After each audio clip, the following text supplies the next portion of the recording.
कुरान करीम के बारे में नाकाबिल यकीन इंफॉर्मेशन। कुरान हकीम का दावा है कि इसमें कोई बातिल बात दाखिल नहीं हो सकती, इसलिए कि कुरान हकीम का एक एक हर्फ इतनी जबरदस्त कैलकुलेशन और इस हिसाबो किताब के साथ अपनी जगह पर फिट है कि इसे थोड़ा सा इधर उधर करने से सारी इंफॉर्मेशन दरहम बरहम हो जाती है। कुरान पाक की एजाजी शान नुमाया है। इतनी बड़ी किताबें, इतनी बारीक कैलकुलेशन का कोई राइटर तसव्वुर ही नहीं कर सकता। चंद अल्फाज बतौर नमूना है, वरना कुरान का हर लफ्ज जितनी मर्तबा इस्तेमाल हुआ है वो तादाद और उसका पूरा बैकग्राउंड अपनी जगह खुद इल्म इरफान का एक वसी जहान है। दुनिया का लफ्ज अगर 115 मर्तबा इस्तेमाल हुआ है तो इसके मुकाबिल आखिरत का लफ्ज भी 115 मर्तबा इस्तेमाल हुआ। शयातीनो मलाइका 88 मर्तबा इस्तेमाल हुआ। मौतो हयात 145 मर्तबा इस्तेमाल हुआ है। नफो फसाद 50 दफा इस्तेमाल हुआ है। हजरो फसल 108 दफा इस्तेमाल हुआ। कुफ्रो ईमान 25 मर्तबा इस्तेमाल हुआ है।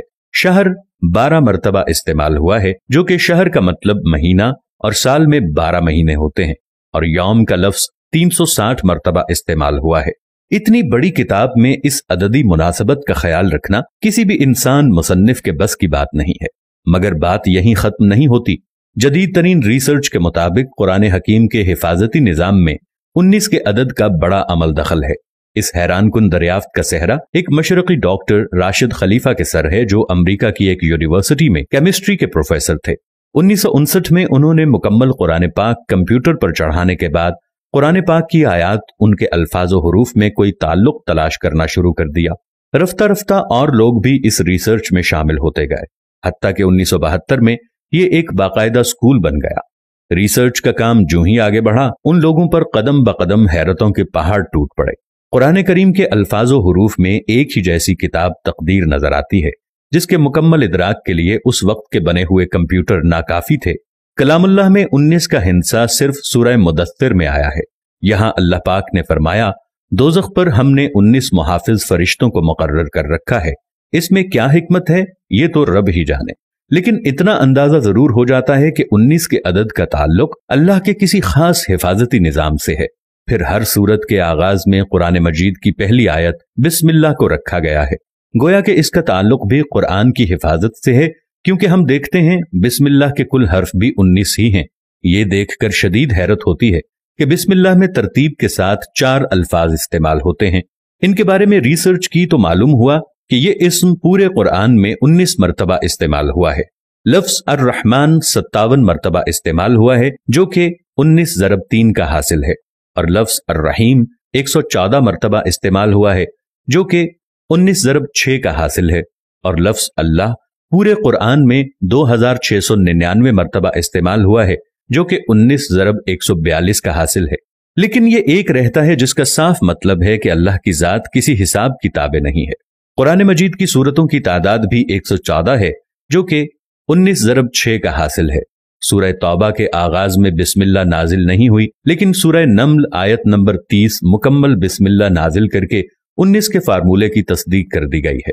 अगर ऐसा न हो तो इस हिसाब से ये कायदा नहीं बनता। अब आइए हुजूर अलैहिस्सलातु वस्सलाम पर उतरने वाली पहली वही की तरफ। ये सूरह अलक की पहली 5 आयात हैं और यहीं से 19 के हिसाबी फार्मूले का आगाज होता है। इन आयात के कुल अल्फाज 19 हैं और इन अल्फाज के कुल हुरूफ 76 हैं, जो कि 19 ज़रब 4 का हासिल है। लेकिन बात यहीं खत्म नहीं होती। जब सूरह अलक के कुल हुरूफ की गिनती की गई तो अक्ल वर्ता हैरत में डूब गई कि इसके कुल हुरूफ 304 हैं, जो कि 19 ज़रब 4 ज़रब 4 का हासिल है। और अक्ल ये देखकर हैरत की अथाह गहराइयों में मजीद जाती है कि कुरान पाक की मौजूदा तरतीब के मुताबिक सूरह अलक कुरान पाक की 96 नंबर सूरत है। अब अगर कुरान की आखिरी सूरत वन्नास की तरफ से गिनती करें तो इस अखीर की तरफ से सूरह अलक का 19वां नंबर बनता है। अगर कुरान की इब्तदा से देखें तो इस 96 नंबर सूरत से पहले 95 सूरतें हैं, जो ठीक 19 ज़रब 5 का हासिल है।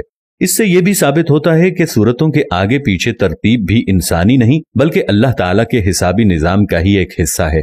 सूरह फातिहा के बाद कुरान करीम की पहली सूरह अल बकरा की कुल आयात 286 हैं। 2 हटा दें तो मक्की सूरतों की तादाद सामने आ जाती है, और अगर 6 हटा दें तो मदनी सूरतों की तादाद सामने आ जाती है। 86 को 28 के साथ जमा करें तो कुल सूरतों की तादाद 114 है। आज जबकि अक्ल व खिरत को साइंसी तरक्की पर बड़ा नाज है, یہ قرآن اپنا چیلنج دہراتا ہے۔ حسابدان، سائنسدان، ہر خاص و عام مومن، کافر سب ہی سوچنے پر مجبور ہیں کہ آج بھی کسی کتاب میں ایسا حسابی نظام ڈالنا انسانی بساط سے باہر ہے۔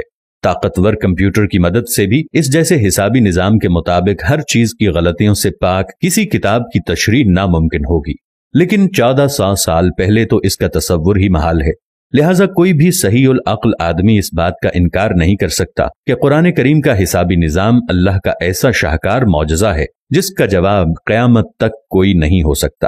دوستو، چلتے چلتے ہمیشہ کی طرح وہی ایک آخری بات عرض کرتا چلوں کہ اگر کبھی کوئی ویڈیو، قول، واقعہ، کہانی یا تحریر وغیرہ اچھی لگے تو مطالعے کے بعد مزید تھوڑی سی زحمت فرما کر یا دیکھنے کے بعد اپنے دوستوں سے بھی شیئر کر لیا کیجیے۔